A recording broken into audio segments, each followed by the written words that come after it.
மொத்த தமிழ்நாடும் குனிஞ்சு கும்பிடு போட்டுட்ருக்கிற டைமில் எந்திரிச்சு நின்று ஆம்பளையாக நாக்கம் மடித்து விரலை தூக்குனார்ல, அந்த தைரியம் தமிழ்நாட்டில் யாருக்கு இருந்தது? அதெல்லாம் வந்து அதெல்லாம் வந்து இயல்பு அவருக்கெல்லாம். அவருக்கு வந்து பயமே கிடையாது, மனசுக்குள்ளே வந்து எதை கொண்டும் பயம் கிடையாது. எந்த நாள்லையும் ஒரு கூட்டத்தை பார்த்தோ, வெற்றியை பார்த்தோ, தோல்வியை பார்த்தோ, பணம் நஷ்டத்தை பார்த்தோ, எதை பார்த்தும் எந்த காலத்துலையும் அவர் பயமே வந்ததில்லை. பட் இந்த பாலிட்டிக்ஸ் அப்படின்றது எனக்கு தெரிஞ்ச ரொம்ப ஓவர் ப்ரெஷர் ஆகிட்டு அவருடைய மனசு அவராகவே நிறையா செய்ய வேண்டியது, யோசிக்க வேண்டியது அப்படிங்கிற மாதிரி நிறையா ஆயிடுச்சு. விஜயகாந்த் சாருக்கு வந்து பொலிட்டிக்ஸ் தான் சார் அவருடைய ஹெல்த்தை ஸ்பாயில் பண்ணிச்சு. மற்றபடி சொல்கிற மாதிரி நீங்கள் அவரை பயங்கரமாக தண்ணி போட்டார் அதெல்லாம் கிடையாது. அதெல்லாம் அவர் வந்து எவ்வளோ அதெல்லாம் எப்போயே நிறுத்திட்டார். அந்த அவர் வந்து இவங்க எல்லாருமே வந்து ஒரு போதையில் பேசுகிறான்னு சொல்கிற காலத்தில் குடிக்கிறதே நிறுத்திட்டார். அது யாருக்குமே தெரியாது. குறைச்சி வந்து நிறுத்திட்டார். இன்ஃபேக்ட் வந்து சொல்கிறக்கே கொஞ்ச நாள் ஸ்மோக் ரொம்ப வருஷம் ஆச்சு ஸ்மோக்கிங்லாம் நிப்பாட்டி, ட்ரிங்கிங் நிப்பாட்டி வருஷம் ஆகிடுச்சு.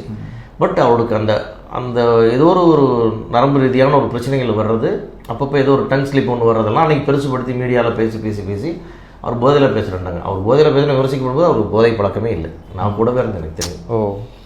அதனால் அதை பற்றி சொல்லுவாங்களா? ஆனால் வெளியில் சார் அப்படிலாம் இல்லை. அதனால் சார் இயல்பாக வருவார். எந்திரிச்சு நாக்க முடிச்சு ஏய் அப்படின்றாருன்னா எங்கே சொல்ல முடியும்? அந்த நெஞ்சுக்குள் இருக்கு தைரியம். இல்லை சார், நம்ம வந்து வெளியில் பார்க்கணும்ல சார், நீங்கள் சொன்னது மாதிரி அது மாதிரி பேசுகிறாரு அப்படின்ட்டு. ஆனால் அதை இன்டெக்ட் பண்ணவே மாட்டார். ஆனால் வெளியில் இது மாதிரி சொல்லும்போது காதில் கேட்பார்ல, உங்கள்கிட்ட அதை பற்றி ஷேர் பண்ணிப்பாங்களா? என்ன வெளியில் சொல்கிறாங்க அப்படி சொல்லுவார். என்ன சிவா அப்படி பேசுகிறாங்க, நான் எவ்வளோ வருஷாச்சு எல்லாத்தையும் விட்டு இப்போ போய் எல்லாரும் வேலையை பார்த்துட்டு இப்படி சொல்கிறேன். தனி கேப்டன் பேசுவாங்க, நல்ல பேர் வாங்குறது ரொம்ப நாள் ஆகும்ல, அது தெரிஞ்சு போச்சு, இது தெரியல. அப்புறம் அது மட்டும் இல்லை சார், அவர் கொஞ்ச நாள் என்னாச்சுன்னா கொஞ்சம் அவருடைய எதாவது சொல்கிறார் நரம்பு ரீதியான பிரச்சனை போது சில பேர் ஏதோ கூப்பிட்றது, திட்டுறது, ஏதோ ஸ்பாட்டில் போய் டம்னு அடிச்சுறது எல்லாம் இவங்க வந்து அதையெல்லாம் போதையில் எடுத்துட்டாங்க. போதையில் அது இயல்பு. அது ரொம்ப கூட்டம்லாம் வந்துச்சுன்னா இவரெல்லாம் பயப்பட்டு தள்ளலாம் சொல்ல முடியும். இவரே தான் இறங்குவார்.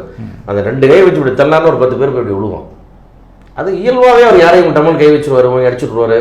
கோவம் வந்தால் பசங்களை போட்டு அடிச்சுடுவார். அடினா ரொம்ப ஒரு அரடி தான், என்னடா ராஸ்கல் இப்படி பண்ணுறாங்கன்னு திட்டுவார்.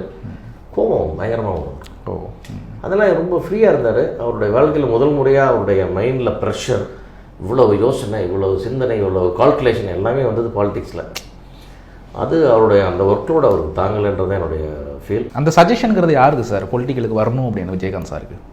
அது ஒரு சின்ன காலத்தின் கட்டாயமாக வந்துருச்சுன்னு நான் நினைக்கிறேன். அது ரொம்ப மோட்டிவாலாம் இல்லை. அவர் சின்ன வயசுலாம் அதான் சொல்கிறாங்க, எதையுமே அவர் உடனே எடுத்து முடியும். அவர்லாம் வந்து ரொம்ப கணக்கு போட்டு நான் கட்சி ஒன்று ஆரம்பிச்சு அப்படின்லாம் கிடையாது. அது ஏதோ ஒரு ஃப்ராக்ஷன் ஆஃப் த மூமெண்ட்டில் அப்படி வந்தது தான் அது. அவர் வாழ்ந்தார், சாதிச்சிட்டார், ஒரு மனிதனாக வாழ்ந்தார், சாதிச்சார். சினிமாவில் ஆதிக்கம் செலுத்தியாச்சு, நடிகர் சங்கம் ஆதிக்கம் செலுத்தியாச்சு. அரசியல் எம்ஜிஆருக்கு அப்புறம் முத்திரை விதத்த நடிகர்னு ஒரு பேரை வாங்கியாச்சு. சஸ்டெயின் பண்ண முடியல, வேறு விஷயம். பட் அந்த இடத்த அட்லீஸ்ட் இந்த டார்கெட்டை டச் பண்ண ஒரே நடிகர் அவர் தான். அதுக்கப்புறம் கட்சி ஆரம்பிச்சு அந்த பர்சன்டேஜ் இன்னும் யாரும் ரீச் பண்ணல. ஸோ அந்த எல்லா விதத்துலையும் மக்களுக்கு பிடிச்சவர். ஓகே. அதனால் வந்து அவர்னால பயனடைந்தவர்கள் மட்டும்தான் உண்டு. அவரால் கெட்டு போனவங்க ஒரு ஆள் கிடையாது.